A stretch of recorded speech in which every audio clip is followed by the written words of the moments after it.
Pavaha, which is, of course, Belarusian for Achtung.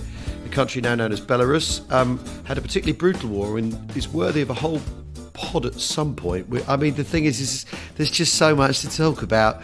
And we haven't yet written down a list of all the things we've already talked about, have we? We don't want to repeat ourselves, do we? Don't we, like an old man? No. Oh, there goes James again, banging on about whatever. Belarus provided much of the battleground for the war on the Eastern Front for a variety of complicated reasons. It actually contributed men to both the Soviet and the Nazi armies, but more on that another time. Now, James, it's rare that we're topical, because after all, we're talking about history. Yes. But there's I don't know if it's escaped your attention, there's a general election on. There isn't. Not another one. I know, God blimey. God, I've got to put my tick in. That's going to be a tricky decision, isn't it? God almighty. Choice of crap, really crap, or absolute rubbish. Well, Anyway. But we're not here to talk about that election. No, we're not. No. The 1945 election is a thing. Yes. I mean, to be honest, this election, there are certainly the Labour Party seeking to reflect the spirit of 45 of the famous Attlee government and all yes. that. Probably without the NATO and atom bomb bits, but this election is a fascinating thing and a wellspring of historical theorising and positing of explanations, because after all, it's Winston Churchill, our world's greatest Briton, poll winner every time. The man who coined all those amazing phrases about the few and fighting on the beaches, and who led us out, never surrendering, and led us out of our finest hour, blah blah blah blah blah, loses an election in 1945, and Labour expect to lose to the point where they've all booked their bed and breakfasts. Attlee, I think I'm right thinking Attlee had booked a bed and breakfast and was going away on a holiday, and had to basically be told, no, you've won. Come to Downing Street. It's a fascinating election. It is, and to so many people, the Khaki election, and so many people, it just seems just so unbelievable. How could Churchill possibly lost this? And you have to remember that actually he's never been elected Prime Minister at that point, because when he takes over in May 1940, it's because the previous Prime Minister, Neville Chamberlain, has resigned, been sort of pushed into a corner, a bit like Theresa May was the other day. And he's been, he's become Prime Minister, but he's all those wartime years, he hasn't got a mandate from the people to do that. Well, first of all, he doesn't become leader of the Conservative Party until the autumn of 1940 anyway. No. Chamberlain stays on. Chamberlain stays on, so you have this peculiar manoeuvring, because after all, at that point, you didn't have to be leader of the Conservative Party to be the Prime Minister. No. And Churchill had spent the 30s, because after all, he crossed the floor twice. Churchill was not popular within the Tory party. No. You can argue that one of the reasons he got the job in 1940 was because people thought, well, he can carry the can for this when it all goes wrong. Excellent. And that you had the actual Conservative Party would be able to wash their hands of him if it didn't work out. Yes. So actually what's really interesting about during the war years is, Parliament is being governed not very democratically at all, not least because of who's Prime Minister, but also just the way they, there's it is a national government, so there's a mixed party war cabinet. It's not a Tory government, and they just do what they like, basically, and decisions are made without any kind of reversion. There's hardly any votes in Parliament. In the House of Commons about there's stuff. There's a couple of attempts at no confidence votes, which get nowhere. But you have got you. But what's interesting is you've got Labour come into coalition. They refused to do it with Chamberlain. They accept there's a war, but they don't come in in coalition. There are limits. So what Churchill does is he brings Labour into government properly. So Attlee's Deputy Prime Minister, Morrison's Home Secretary, and Greenwood is in the War Cabinet to start off with as well. That's right. And Bevan is brought in to run Labour, right? To deal with the unions and to deal with what you do about employment and how you keep employment on track. Because after all, you need to re-gear the economy to make it airplanes and munitions. You've also got a shortage in young men, obviously, because they're going into the armed forces. You've got to bring women into the workplace, and what happens is you get wage inflation because people in jobs are suddenly worth more. Work's worth more because it's under more demand and it's higher pressured economically. So you get these. So what you've got is a Conservative-led government trying to run an imperial campaign, but inside that government, shelled inside it, is a set of Labour people who are thinking, right, we can move things along in our general direction as part of the war. And after all, arguments about planning when when the war's on, about planning things nationally and about nationalisation creep into the national debate because they inevitably would, because you're being asked, it's not the 30s anymore. It's not a post-Great Depression capitalist attempts to find solutions to problems. It's Labour in government to some extent. And Churchill doesn't want anything to do with this. Churchill is not interested in reforming. He wants to put it all off. He wants to delay it. And that's his sort of signature move with all of these tricky things that are tricky old Tory questions of Labour, of what you do about workers' rights, of what you do about education, of what you do about India as well. He's basically, his whole thing is, look, let's just get through this war first, and then afterwards we'll solve all these problems. And Labour aren't prepared to wait. The people in the Labour Party aren't prepared to wait for this. But he puts it off for a couple of years. Then he commissions the Beveridge Report. Yeah, which is commissioned by Churchill, and that's and he does commission this, but under huge pressure from within the government. Yes, of course. But there is the reason he chooses Beveridge is because Beveridge is an old colleague of his, and he's used him a number of times in the past, not least to kind of set up the first labour exchanges when he's a Liberal Home Secretary in the first decade of the 20th century. And I think the first labour exchanges come in 1909, something like that, and that is a Churchill/Beveridge initiative. And Beveridge is politically neutral on the face of it. He's supposed to be the world's most boring man, but he's this great economist. And what he does is he isolates these ills of modern society in the 1940s. Want, idleness. Yes, all this stuff. Yeah, and what he means by want is he means, but an idleness doesn't mean you idle tyke. It means unemployment, basically. Not having enough employment. And although they have slightly archaic phrases, because he is, after all, effectively a Victorian. But he got his wife to write the introduction, and she put, so the flowery language, this language is hers. So that's interesting. So the report's written by him, all this sort of very dry sort of economic solutions to things, but the framing of it, she wrote. And so what he says is everyone should have right to kind of free, to have decent health. Everyone should have employment.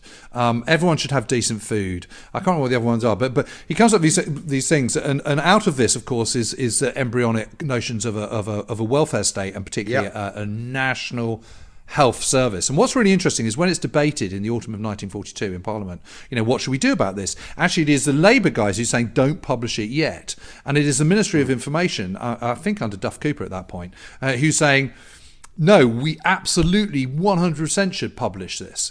And they do publish it. And there's queues all around down Whitehall to get to His Majesty's Stationery Office, which is where this stuff is published. Yeah. And a copy of the Beveridge Report is sent to every single British servicemen, no matter where they are.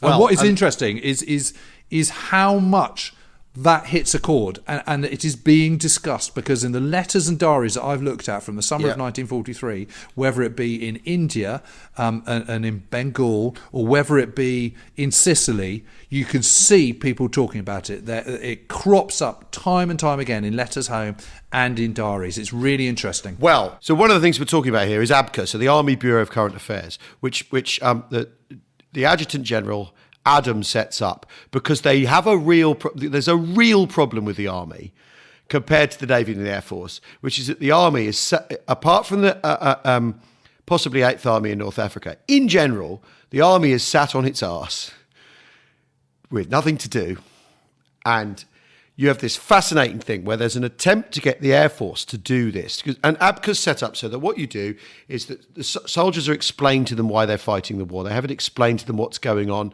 And there's an idea that and this becomes hugely contentious because it's seen as a sort of socialist plot and all this sort of stuff. An attempt to indoctrinate men in socialism, and this kind of right-wing bogeyman idea that the moment you start educating people, you're trying to fill them with left-wing ideas. That funnily enough is still doing the rounds now. But what's really interesting is Bomber Harris, right? He's approached about having a similar thing for the Air Force, and he says, no, the RAF's got a war to fight. The problem with the Army is it's twiddling its thumbs. And the Navy also, because both the Army and both the Navy and the Air Force are basically running high-intensity operations for the length of the war, whereas large chunks of the Army are sat around training or preparing or waiting for their moment. Certainly 1941 to 1943, there's an awful lot of men, 1944, an awful lot of men in England doing nothing in the Army, essentially. And so one of the ways of remedying this is they set up the ABCA and they set up the Army Education Unit to try and engage soldiers intellectually and try and get them thinking about, and the Beveridge Report lands smack in the middle of all that, of this innovation. So you get this stuff with education officers having talks with men, and in Cairo they form at one point. There's a parliament formed, as an exercise by an officer, and this officer had run for a party called Commonwealth that was a sort of a bit like the TIG. It was an independent group in the war that tried to run for some seats and failed. And this officer goes to the Middle East, sets this thing up. They have a parliament. The soldiers' parliament, then votes for a Labour government, and the army shuts it down. And because it's confirming the idea that these socialist ideas have got their boots on and are getting into army thinking. I mean, it's a really, really, really fascinating time. The two, and when you look back from 1945, and the result of that election, actually, you can see perfectly well why it happens. You can see perfectly well why Labour win. And I just also think that the Beveridge Report is just coming out at this really, really interesting period because it comes out in the middle of the war. And already the war has been going on a long time. And although the tide has turned, that you've got the Nazis on the run and all the rest of it. It's also absolutely clear that it's not going to be over by Christmas, and there's still a hell of a long way to go. So you've got this very difficult situation where you've got morale that needs massively improving. Winning over morale in the Far East is a massive, massive problem because people are seeing the Japanese as supermen and unbeatable and all the rest of it. So you've got to turn that around, and you've got to give people hope, even though ultimately the war is going to be won. And the same, let's think about what's going on in the summer of 1943. I mean, you've got on the Eastern Front, you've got Kursk and the kind of last time the Germans go forward. You've got more advances in the South Pacific. You've got the monsoon in northeast India and in Burma, and the battle there going absolutely nowhere. In the Mediterranean, you've won the Battle of the Atlantic, and you're doing the Sicily invasion and thinking about what next and all the rest of it. And it's got to this point where Allied firepower is also causing huge amount of chaos in Europe. So. The whole kind of moral crusade thing is starting to be questioned a little bit. It just comes at this absolute, really interesting moment. If you think about Sicily, for example, which obviously I'm thinking about a lot at the moment, literally every single town where there are Germans and Italians gets pulverized. At the same time, the strategic air offensive is on the rise. We're talking about serious heavy bombers. End of July, you've got Operation Gomorrah and all the rest of it. So suddenly there's an awful lot of, and you've got a lot of people sort of thinking, God, I'm a bit pissed off of this. And you've got to, and you're starting to turn your attention to the future, and you're starting to think to yourself, this has got to be worth something. There's got to be a better world that emerges out of this mayhem, out of this chaos. And that's why I think the Beveridge Report is so incredibly important, because it's giving you hope, not only hope that you're going to win the war, but it's giving you hope that actually there is going to be a land fit for heroes when you come back. It's not going to be like the total shit show it was in the 1920s when they came back from the First World War, that actually the world is going to be a better place. Britain is going to be a better place. And frankly, it is. And what is really interesting is that having in the debates in the autumn of 1942 said, no, I don't think we should push the Beveridge Report. This is the Labour Party. Yeah. When it comes to the election in the kind of, the late spring, early summer of 1945, Labour suddenly go, hang on a minute, we might have been against it then, but we're all for it now. Let's use it. And of course, for Churchill is just thinking, I've got a war to win. I've got a post-war deal to be done. I can't be doing with elections. I've got better things to think about. And frankly, he has got better things to think about than going around electioneering, and that is why it happens. It's that combination. But the seeds absolutely for the Khaki election go back to, and the result definitely go back to the Beveridge Report and that decision to publish it and send it to every service. Well, and then in its wake, you get a lot of discussion. But I mean, where it looks like you say, so Labour hold back on it to start with, and then you get this push-be-pulley, and people like Cripps in the mix as well, Sir Stafford Cripps, who's this sort of ascetic intellectual, former communist, kicked out of the Labour Party, political independent, who Churchill brings into the cabinet. Because I mean, the cabinet, the cabinet in the 40s is a fascinating sort of mix of oddballs and technocrats and outriders and technocrats and maverick scientists and expats and exiles. Lord Charwell and people exactly, like that. And all these sort of very strange people. But there is so much debate about the Beveridge Report that by the time the election comes in 45, Churchill's neglect of it and inability to debate it properly is a big factor. And also you get this feeling amongst people, well, you've done your job, well done, thank you very much. We now need something fresh and new because we're not at war anymore. It's a peace now, and your speciality is war, and we need something else for the peace.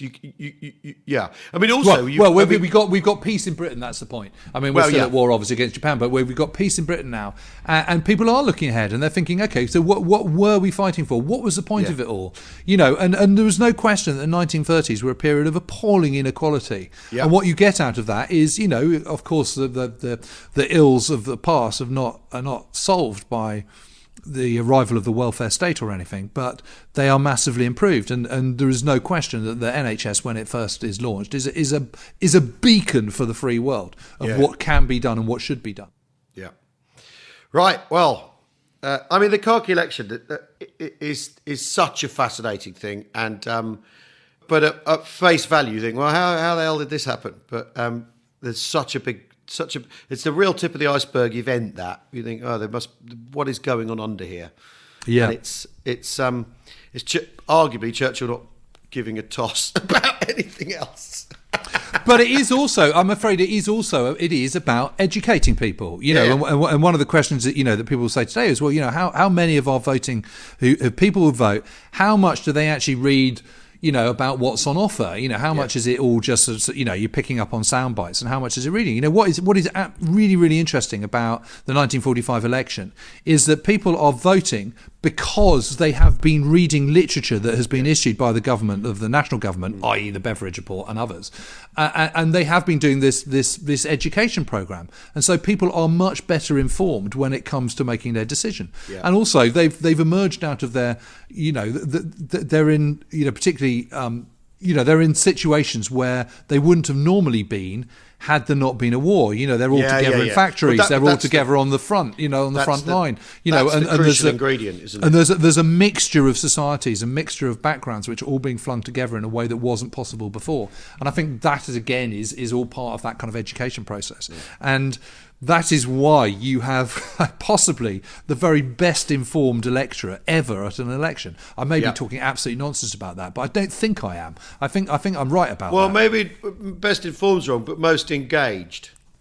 I would say engaged and informed, because if you're a serviceman and you're out, you've already been away for 2 years, and suddenly you're being sent the Beveridge Report, which is this vision of post-war. I mean, what else have you got to do? You haven't got an iPad to play on. You haven't got sort of box set of Game of Thrones to get for the next battle. The fact the army and they've sent it to you. Of course, you're going to read it. Yeah. So it comes back to the fact the army is sat on their arse a lot of the time. Well, even when you're at the front, everyone always says, it's kind of 9/10 boredom and 1/10 kind of, terror. Right, then, time for us to take a short break. When we return, we'll move on from the political chit-chat and talk about tanks. Yeah, Sherman come on. tanks. Let's get geeky. Come on. Yeah. See you in a second. Hello there, We Have Ways listeners. It's Al here. I have a small favour to ask. Now, you may have noticed on social media in recent weeks that I've been campaigning on behalf of dkms.org.uk, trying to get people to register as blood stem cell donors. I'm doing this because my nephew Finley has been diagnosed with a very rare blood cancer. He needs a blood stem cell transplant. And so do thousands of other people. Now, this is where you come in. All you have to do is go to dkms.org.uk, fill in the online form, and they'll send you a swab pack. 3 swabs that you rub around inside your cheek so you can send back your data that can go on their register. And then maybe one day you'll be picked as a match and give someone a second chance and maybe even save their life. Thanks very much for listening.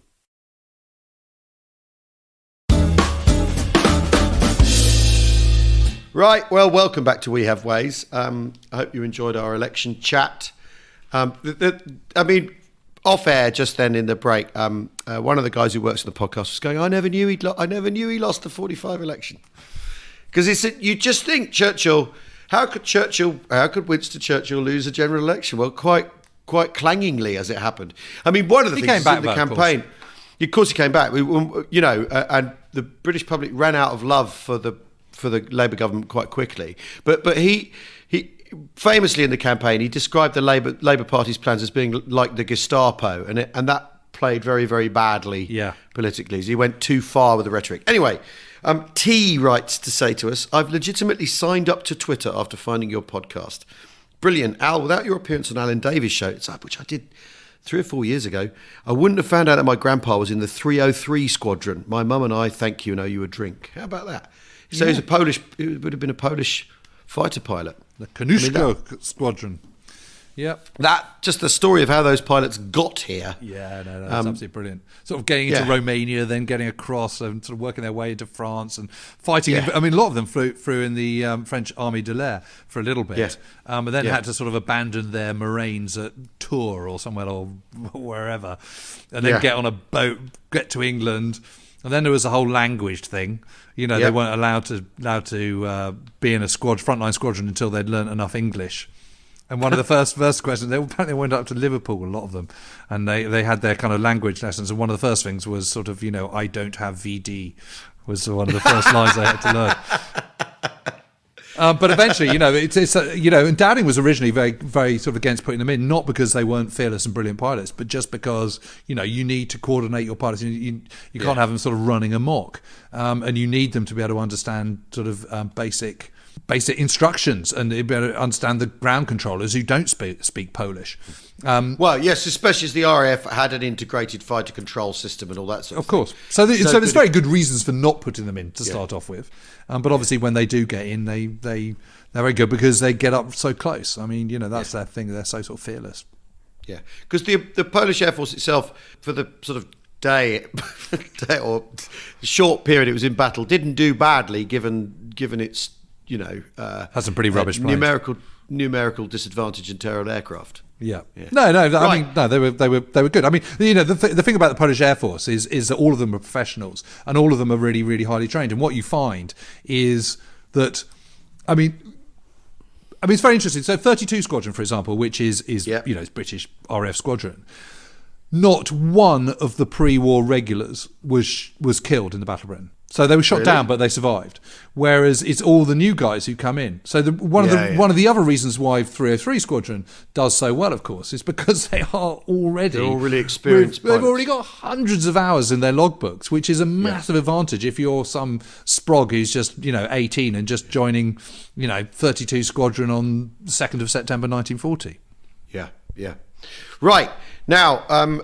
Let's talk Sherman tanks. Oh, please, can we? It's just, I'll admit it, I've been on Wikipedia and I looked up variants of the Sherman tank because, and they are legion.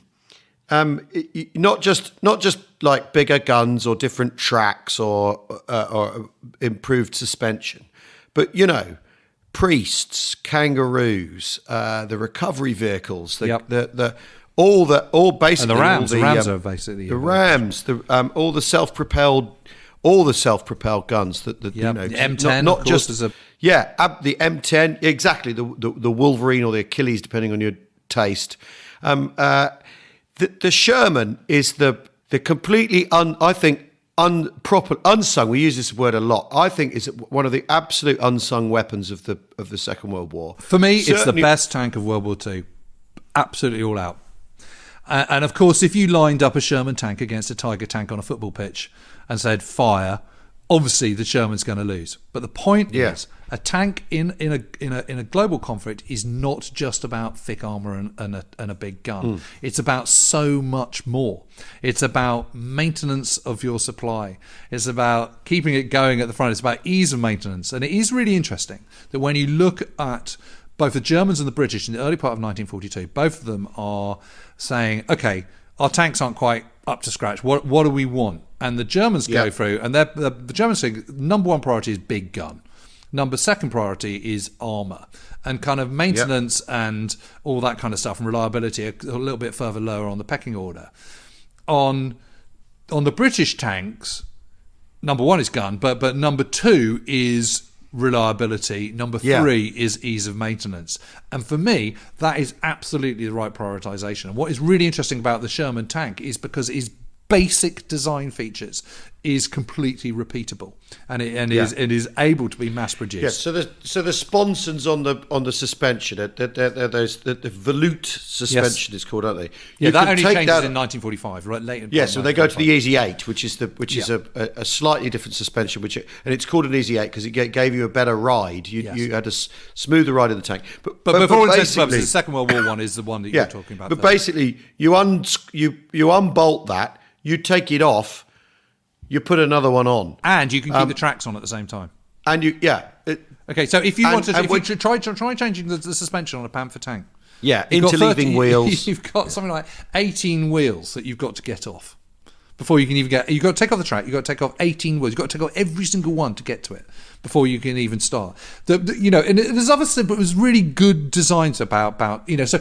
All American wartime vehicles were based on the same principle that if you can drive an automobile, you can drive one of these vehicles.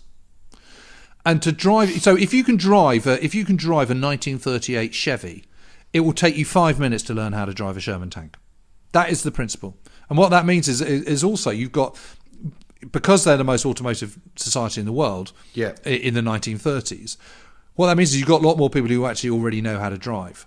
But not only do they know how to drive, because of the familiarity of American armoured fighting vehicles, the way they're laid out, the principles of them, the simplicity of them, it takes you no time to train them to get there. So that when you get there, and because they're simple and they're more robust and there's less moving parts to the whole thing, there's less that can go wrong. And you've got more experienced people in them, and they already know how to drive. So it's like tick, tick, tick. And there's lots of interchangeable parts on American armoured fighting vehicles, which you don't get on Germans, for example. And just take. I mean, if you look at the transmission of a Panther tank, it is so ridiculously complicated. It's not true. But if you want to change the transmission on a Panther tank, basically you can't, unless you kind of send it way back and you've got vast amounts of heavy plant to kind of get into it and take the whole thing to pieces, and huge amounts of man hours to do it. Whereas if you want to change the transmission in a Sherman tank, there's a bit that curvy front bit, which you can unbolt, and you take that section, you pull it out, and you reach in, and you undo a few bolts, and out comes the transmission. You put another one in. And you can change an engine, a multi-bank engine in the back of a Sherman tank in 2 hours in the field if you need to. Yeah. I mean, there are photos of if you're curious about this, you can find online where they've got one engine being dropped in, the other one having been removed on a joist on a crane. There's even one in my book, Normandy 44. Well, there we are. There's one in your book. I mean, the interesting thing about this as well is that this type is, by 1942, is ready. It's done. That you've had the M3, the Lee and the Grant variants which have the same sponge and same hull, basically suspension, same hull, right? Yeah, and they're making up their minds about whether you have a single turret or whether. Well, it's just that the turret just requires more engineering and requires more of a manufacturing process to make a fully rotational turret, and they're just not up to speed on that at that stage. Yeah. So it's the Lee/Grant is a stopgap until they can upgrade the basic chassis, which everyone's happy with. And when the Lees and Grant, when the M3 arrives in the desert, the British are all immediately, oh my God, it's really reliable, and because they've been making do with Covenanters and Crusaders and things that aren't reliable, and the British have a problem making something reliable. I mean, after all, one of the things that American industry's got going for it at this point is it's not suffering air raids, so it's not dispersed production. No, it's not under this enormous immediate pressure of we need to knock some types out in case there's an invasion. Because we've talked about this before about the 6-pounder anti-tank gun is actually ready in 1940, but the threat of invasion is taken seriously. So rather than produce 6-pound, re-engineer, re-gear, and make 6-pounders. They stick with the 2-pounder, which then knocks on into tank design in the desert a couple of years later, into 42, when British tanks have still got a 2-pounder, by which time the Panzer III and the Panzer IV are absolutely hit the nail on the head, because one of the biggest problems of any change of production is that you have to have new machine tools, and it is the machine tools to make it that are the problem, because they're incredibly complex. There's only a limited number of people that are making machine tools, and they've got to make them in enough numbers, and then you've got to train and change over the process from one type of production to a different type of production. So machine tools absolutely hold the key to everything, which is why there is enormous sense in continuing with something if it works, i.e. the basic Sherman hull, the basic suspension system. Let's just stick with this because we've already got the machine tools for that. So every time the Germans kind of change something, the Panther tank, the Tiger tank, they require entirely different machine tools, and it's really complicated. So it's very interesting. People say, why? The Pershing was effectively ready, which is this 56-ton heavy tank that the Americans produced, and the Comet that we had was also not the Comet, the was it Centurion? Centurion, it was Centurion. They're already kind of sort of good to go. But so why don't we have them in Normandy, for example? Well, the reason is because they're really big and they don't fit on Liberty ships in the same number that a Sherman tank does. And what you really want is numbers. It's a quantity thing. You want the Sherman is a very, very good tank. It can fire quicker than anything else on the move. It's got this gun stabilizing gyro, which means it's much more accurate on the move. It's got all sorts of advantages of familiarity, interchangeable parts, all the rest of it, blah blah blah. So all that is a massive tick in combat. The other big thing, of course, is that when you're going forward, you are chasing a retreating enemy, and as they retreat, every time there's a river or a ditch or something, they're going to blow the bridge as they retreat to hold you up. So you've then got to bridge that yourself. And the most obvious and easiest way of bridging that is to use a Class 40 Bailey bridge, which can take 40 tons. So having something that's more than 40 tons isn't going to work because it's not going to be able to go across it. Whereas a Sherman tank is 30 tons, even when it's fully loaded, can still get across a Class 40 Bailey bridge. So that's another very good reason for having them. And it means that if you stick with your Shermans rather than having your Pershings, you can just have considerably more of them than you could ever have of a Pershing or a Challenger. But I mean, the thing is just, as a type, it's so reliable and so.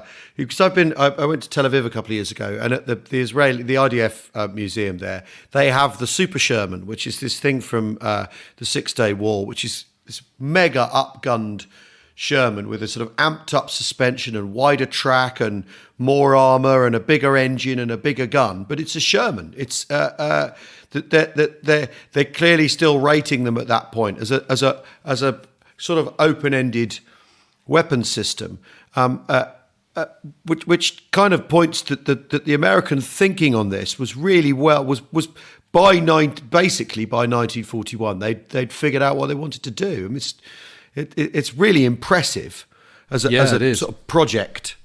It's amazing, and compared to, I mean, there's no such thing as a kind of spacious tank in the Second World War, but compared to the others, they are. And what the Allies start to do, there's very very few tank on tank engagements in Northwest Europe.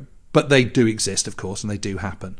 And it's not true that Shermans can't knock out an ordinary Shermans with a 75mm main gun. It's not true that they can't knock out stuff. I mean, Sergeant Dring of the Sherwood Rangers Yeomanry famously on the 27th of June, just as they're coming out of Fontenay-le Pesnel up to the village of Rora, which is on this slight rise, that crew with their ordinary Sherman shoot and destroy one Tiger, 2 Panthers and 2 Mark IVs in one day.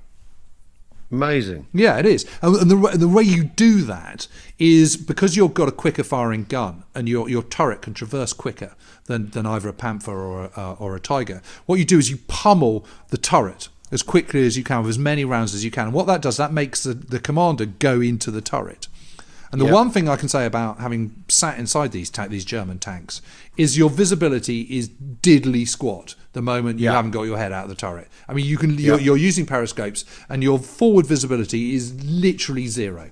I mean, you just can't see. So you're then completely discombobulated. You can't see what's doing. So what you do is you hammer you keep firing shots at the turret. That also produces smoke, so they can see even less than they could before. And then you manoeuvre yourself into a position where you can hit its more vulnerable parts. Yeah. And that sounds incredibly straightforward, and of course it isn't in the heat of battle. But that is how you do it.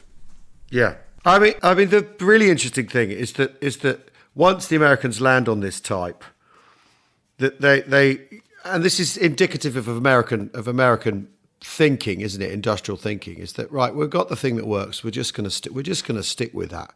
We're not going to waste our time and our resources, even though they're rich in resources. Although steel is obviously going into shipbuilding so tanks aren't necessary, and obviously shipping is the priority for the Allies, actually, because otherwise, if you haven't got the ships, you can't get the tanks to France or to wherever, or Okinawa, wherever. You can't do it.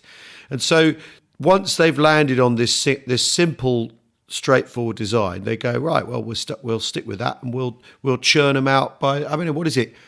45,000 M4s? There's 49. There's 49,000 and there's 74,000 hulls. Of the hulls of the configurations. Yeah. I mean, it's amazing. It's absolutely amazing. Yeah, the only thing that trumps that, of course, is a T-34. But the T-34 is not as versatile as a Sherman. It's not. It's kind of sort of adapted into as many things. And it's a 4-man crew, not 5. And it is. That's also it's a brilliant Soviet, tank, but it's not necessarily Soviet thinking either. Is it to have as open-ended a weapon system? Is it you got a tank to be a tank? No, not at all. Not at all. But I mean, it is very much to the advantage of the Allies that they do stick with this. And sometimes, there are certain things where obviously you want to keep up to speed, and certainly with aircraft, you once they become obsolescent, you might as well just ditch them. They're no good for anybody. But there is definitely an advantage to the advantages of the Sherman tank. That ease of maintenance, that ability to maintain them at the battlefront, all those sort of things. Its reliability, the speed of the gun, the fact that it's got this gun stabilizing gyro, all these kind of things. These things really, really do outweigh the kind of having slightly less firepower than some other tanks. And of course, the problem you have every time you want to get a bigger gun in there, you've got to have a bigger turret, which therefore means by and large you've got to have a bigger hull as well, and that comes with a whole host of problems of weight and size and complication and all the rest of it. What did the Sherman cost compared I don't know. I mean, a fraction. I mean, just a fraction. Because, of course, you've got economies of scale because, you're churning out so many of them because you can mass produce them. And the key thing is that, any tank is incredibly complicated because there's a mass of parts. So what you want to do is because you've got to maintain it in the field, and because it's got to work in a combat scenario, you want your tank to be as simple as it possibly can be with a very complicated thing. Yeah. And of course, what the Germans do is make incredibly complicated tanks and make them even more complicated. Well, I've just cheated, and a Sherman cost $44,000 to $64,000 in today's to money. make in 1945. 1945, which today would be $600,000 to $900,000. Yeah, it's about times 10, isn't it? I think. That's cheap for a tank. Yeah. Whereas a Tiger tank cost 250,000 Reichsmarks. And I don't know, but I don't know what's exchange rate there. I don't know. It's got to be more. Nuts. Got to be more. It's obviously more expensive. Yeah. I mean, I always used to think, oh well, the British types are more interesting, all that sort of thing. But it's the Sherman that's the Allied tank that you can't say it's the weapon that wins the Second World War, because Eisenhower thought that was the Dakota anyway. I mean, but it is an amazing tank. Yeah, it really is. Yeah. It's brilliant, and it's people love Shermans, don't they? But I think it has been a little bit underappreciated. I just think think for its all round for if you were doing a top trump of tanks, one of them would be fear factor, so that probably is a 7. Productivity 9, reliability 9. What else would you do? Whereas if you were adding up and doing that with a Tiger, obviously fear factor for a Tiger would be like 10. But in terms of reliability, it's probably 2, 3. So suddenly the Sherman's sort of building up top trump points in quite quick order. But in an interesting way. I mean, after the war, tank design. What happens in tank design? So, for instance, the Leopard in the 60s. The Germans, they opt for something not heavily armoured. They go for something with a big enough gun on it, but lightly armoured, manoeuvrable, quick, reliable, because they have lost to an army of Shermans, and they're going, we don't need these big fat like porno tanks don't work. Yeah. What we need is something like the thing that beat us. Yeah, and that's the point of T-34, of course. And that's the point of the tank destroyer battalions, which the Americans developed. These ideas of having these very, very fast tracked vehicles with high velocity guns on, which in the case of the M18, the Achilles, it's an open cockpit and all the rest of it, open turret, but it's got a whopping great gun on it. But the armour is skin thin. Yeah. But it can manoeuvre really fast, and there's no question they do it. It's a very, very highly mobile, very fast anti-tank gun. That's what it is. Yeah. It looks like a tank, but it isn't. But they're very effective as well. Yeah. Well, so there we go. Big tick for American. Oh, we love Shermans. Vehicles. Nothing beats a Sherman of a morning. Right. That's all for today, folks. Thank you very much for listening. As always, do keep your eyes peeled and your ears open for some special podcast episodes that we'll be doing over the festive period. A bit of reading, a bit of literature for you. Yeah, bit of bulge. Yeah, a bit of bulge as well. See you soon. Cheerio. Cheers. Bye, James. Bye-bye.